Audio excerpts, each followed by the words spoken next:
پہلے سوال کی طرف بڑھنا چاہوں گا اور آج کے ہمارے پہلے مہمان ممتاز مذہبی اسکالر علامہ شفیق الرحمان حسان صاحب، ان سے گزارش کروں گا کہ حضور نبی رحمت صلی اللہ علیہ وسلم کے والدین کریمین کا ذکر آج تک ہم سنتے آ رہے ہیں، تو قرآن و حدیث کے حوالے سے بتائیے کہ ان کا کیا مقام ہے؟ حامدا و مصلیہ مولا صلی وسلم دائما ابدا علی حبیبک خیر الخلق کلہم۔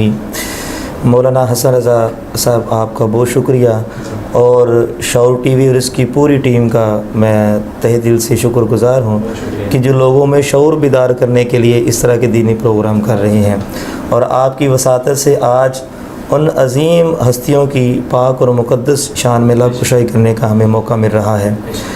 نبی رحمت، نور مجسم، رحمت عالم، سرور عالم صلی اللہ علیہ وآلہ وسلم، آپ کی ذات اقدس سراپا نور اور سراپا ہدایت اور ہر عیب سے بالکل پاک، منزہ اور مبرہ ہے۔ ہم جس کو بھی مانتے ہیں حضور علیہ الصلوۃ والسلام کی وجہ سے مانتے ہیں۔ اللہ رب العزت خالق کائنات کو ہم نے ایک مانا تو حضور کی وجہ سے مانا۔ آج صحابہ کرام کی ہم عزت و تکریم کرتے ہیں، اہل بیت اطہار کو ہم نے اپنے سینوں میں بسایا ہوا ہے، اس امت کے تابعین، تبع تابعین اور اولیاء عظام کا ہم ذکر خیر کرتے ہیں، اس وجہ سے کہ وہ حضور کے امتی اور حضور کے غلام ہیں۔ کائنات کے اندر بسنے والے جتنے بھی والدین ہوتے ہیں، ان کے بیٹے ان کی پہچان بنتے ہیں۔ نبی کریم رؤوف الرحیم صلی اللہ تعالیٰ علیہ وآلہ وسلم کے والدین کریمین طیبین طاہرین وہ عظیم ہستیاں ہیں کہ جن کے بارے میں نبی کریم صلی اللہ علیہ وآلہ وسلم نے اپنے گورے گورے ہاتھ اٹھا کر دعائیں مانگی ہیں۔ قرآن پاک کی 20 آیات ڈائریکٹ اور انڈائریکٹ اس بات کی گواہ ہیں کہ حضور علیہ الصلوۃ والسلام کے والدین کریمین صاحب ایمان تھے۔ اس کے علاوہ امام جلال الدین السیوطی رحمۃ اللہ تعالیٰ علیہ اور اعلیٰ حضرت عظیم البرکت مجدد دین و ملت کشت عشق رسالت آپ نے، شیخ محقق عبدالحق محدث دہلوی نے اور ملا عبد الرحمن ملا جامی نے، اور اس کے علاوہ قاضی ایاز مالکی نے اور دیگر محدثین مفسرین نے بڑی تفصیل کے ساتھ یہ لکھا ہے کہ آپ کے والدین صاحب ایمان ہیں۔ قرآن پاک کی چونکہ اتنا وقت نہیں ہے کہ ساری آیات سے استدلال کیا جائے، تو قرآن پاک کی ایک آیت ہی ہمارے لیے کافی ہے۔ اللہ رب العزت نے اپنے پیارے حبیب صلی اللہ علیہ وسلم کو کچھ دعائیں سکھائی ہیں، ان میں سے مشہور دعا ہے ربی زدنی علما، کہ اے اللہ میرے علم میں اضافہ فرما۔ اچھا، ایک طرف اللہ کی ذات قرآن پاک کے اندر ارشاد فرماتی الرحمن علم القرآن، کہ رحمان نے اپنے پیارے حبیب صلی اللہ علیہ وسلم کو قرآن سکھایا۔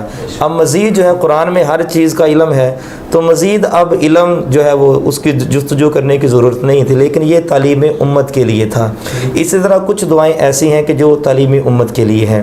اللہ رب العزت نے قرآن میں ارشاد فرمایا قل رب ارحمہما کما ربیانی صغیرا، اے حبیب محترم آپ فرما دیجئے۔ اب حضور نبی کریم صلی اللہ علیہ وسلم کو خطاب ہے، فرمایا کہ اے حبیب آپ فرما دیجئے کہ میرے ماں باپ پر اسی طرح رحم فرما جس طرح انہوں نے بچپن میں مجھے پالا تھا۔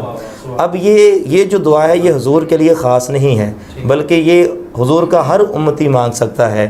ایک طرف اللہ رب العزت خالق کائنات نے منع فرما دیا کہ اے حبیب یہ جو مشرک ہیں نا، انما المشرک نجس، یہ جو مشرک ہیں یہ نجس ہیں، ان کے لیے آپ دعائے خیر نہیں کر سکتے ہیں۔ دوسری طرف یہ سکھایا ہے کہ آپ اپنے والدین کے لیے دعا مانگیے۔ یہ قرآن پاک کی آیات سے استدلال جو ہے وہ ہو گیا۔ اس کے علاوہ اگر ہم رب اجعلنی مقیم الصلاۃ ومن ذریتی ربنا وتقبل دعا، ربنا اغفر لی، یہ حضرت ابراہیم علیہ الصلوۃ والسلام کی دعا ہے کہ اے اللہ مجھے نمازی بنا دے، میری اولاد کو نمازی بنا دے۔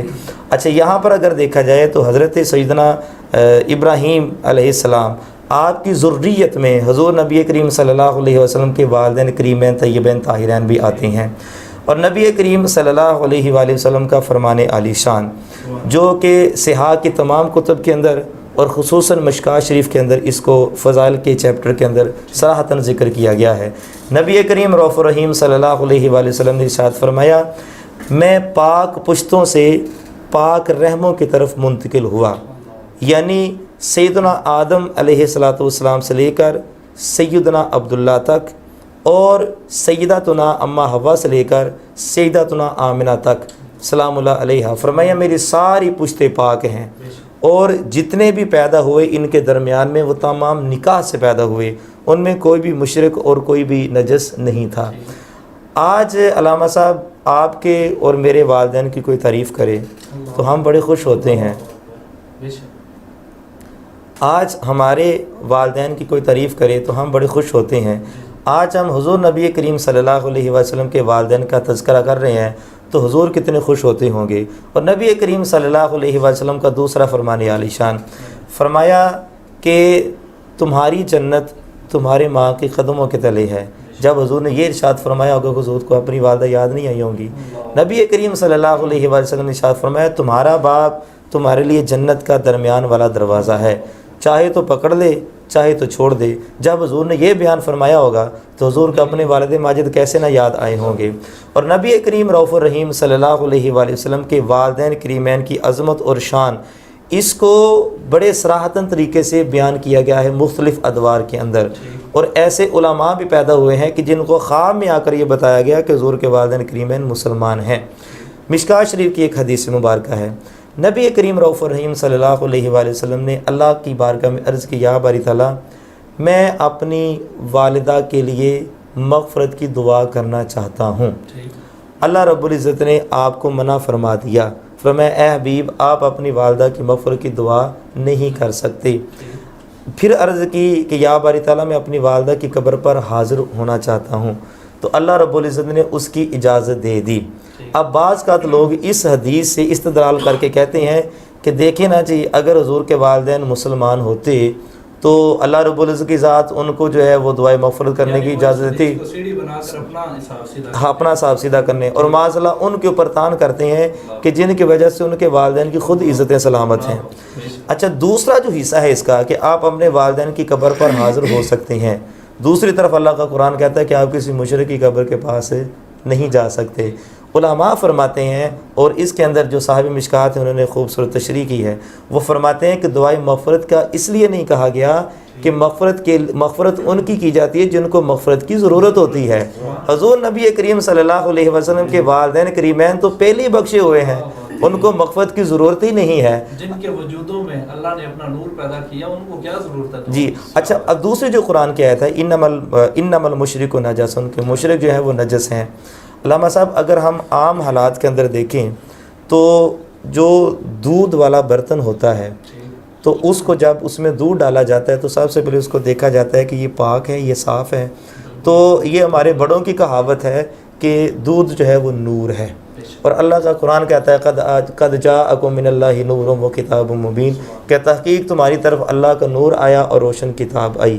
تو جب ایک جو ہم نے خود اپنی اصطلاح سے بنا ہوا ہے کہ یہ اللہ کا نور ہے دودھ، حالانکہ وہ نور کا اس کے اوپر اطلاق نہیں ہوتا ہے، لیکن جب اس کو کسی برتن میں ڈالتے ہیں تو اس کو اچھے طریقے سے صاف کرتے ہیں تاکہ کسی قسم کی نجاست اور گندگی نہ رہے۔